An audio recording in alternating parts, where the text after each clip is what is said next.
Hi, I'm Scott and welcome to Synth Stuff. Today we're going to do an A-B comparison between the Montage M and the ESP version of the Montage M plugin for your DAW. Coming up. So I was talking to Dom Segalis today and he asked me, have I done an A-B comparison between the Montage M and the ESP to hear any differences in the sound? And I thought, actually, you know what? I haven't. I've played stuff on both and I thought, well, subjectively, yeah, it sounds pretty much the same, but I haven't actually done a technical A-B comparison to see if I could tell any differences between the two. So we're going to do that today. What I've done is I've set up a 7-part performance in the Montage M. I have a drum set in here, and then I have this analog sound here, and then I have a kind of a bass sound, and then I have this pad sound. The drums are AWM, the analog lead and the bass are ANX, and the pads are FMX, just in case there's a difference in the different engines. What I figured I'd do is, now that I have this multi-part performance set up, I'll set up a set of MIDI tracks inside of Cubase, one track for each channel, and send it out here to the Montage M, and it'll just play each of the different parts and everything will be fine. That didn't happen because I'm used to working on the old Montage. The old Montage and the MoDX, each individual part inside a performance is hard-coded to an individual MIDI channel. If you send MIDI on channel 1, it plays part 1. If you send MIDI on channel 2, it plays part 2. Very simple, that's how it works. The Montage M is different. The Montage M works that way as long as you have the keyboard mode or select turned off for the individual parts. If you do that, then it reverts to the MIDI channel and will play data for that MIDI channel.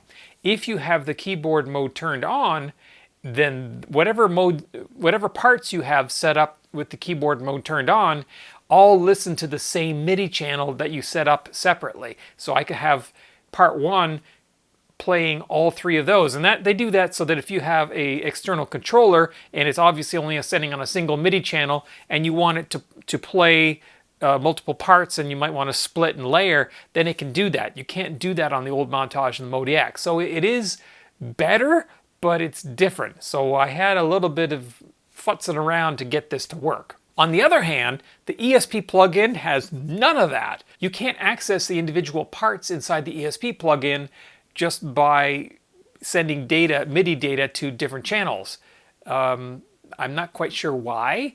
I suspect it's because they just haven't baked that into the ESP plugin yet.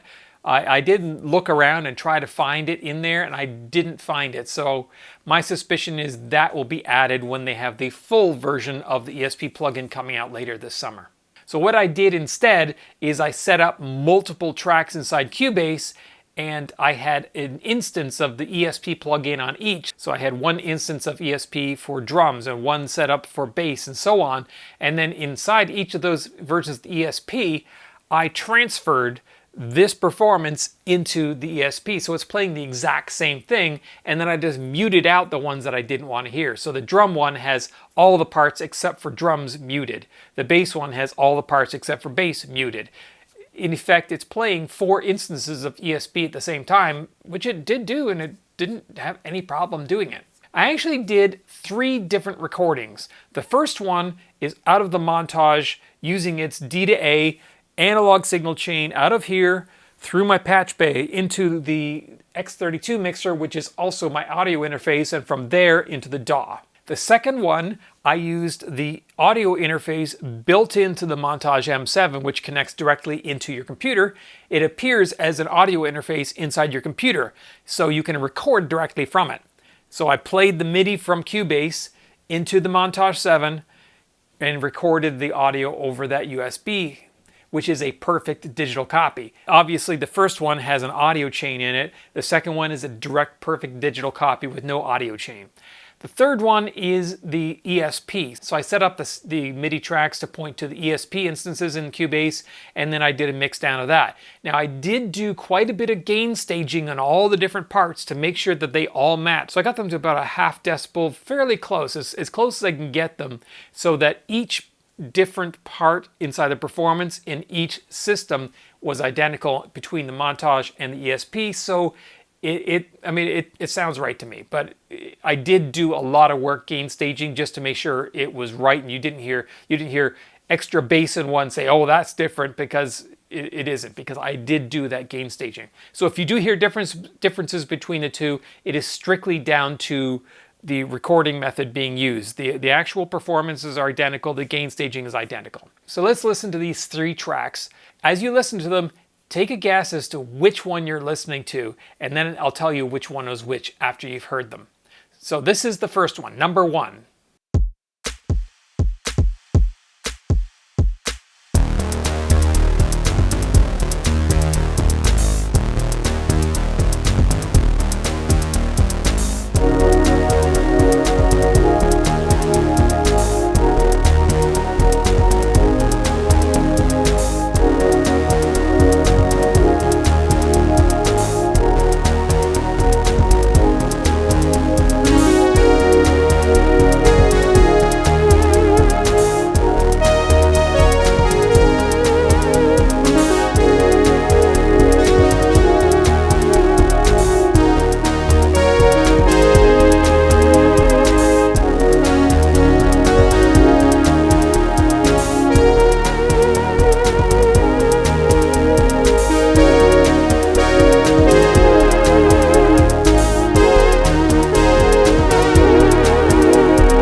All right, here comes number 2.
And here comes version number 3.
Now, before we get to the answers, I'm going to ask you, can you just take 10 seconds to click like on this video and subscribe to the channel? We're almost at 20,000 subscribers. I'd really like to push it over that limit.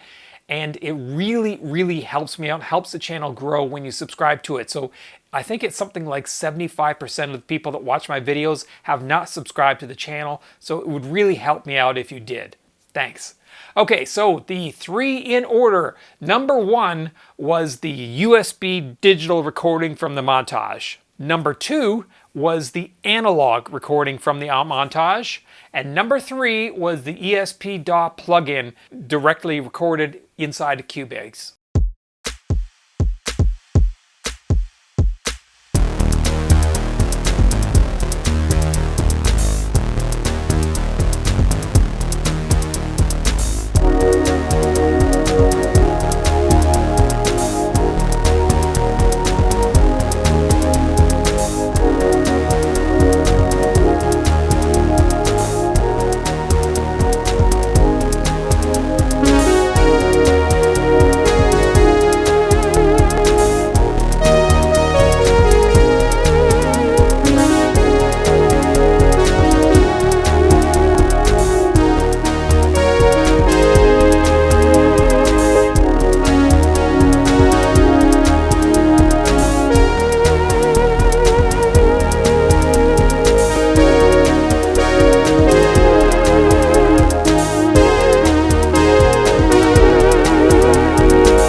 So what do you think? Could you hear a difference? To me, I honestly couldn't really tell a difference. I think maybe at the end of the analog version, as it was just kind of fading out, I could almost hear just like a little bit of static or something. It might be dithering from a converter in my audio interface. I'm not quite sure, but I did not hear that on the other two. And I might need to plug a set of headphones directly into the Montage and see if I'm hearing it there. But that was the only thing that I could really hear different between all three of them. So if you are thinking, oh, I need to have the Montage because it has the better D to A outputs, which it definitely does. The Montage M, the sound of it is so much better than the Montage, which in turn was so much better than the Modi X. When I first plugged this in and listened to it, I said, wow, I mean, big difference. It was noticeably different, better, fuller, richer. I don't know what you would call it, but it definitely sounded better than the old Montage.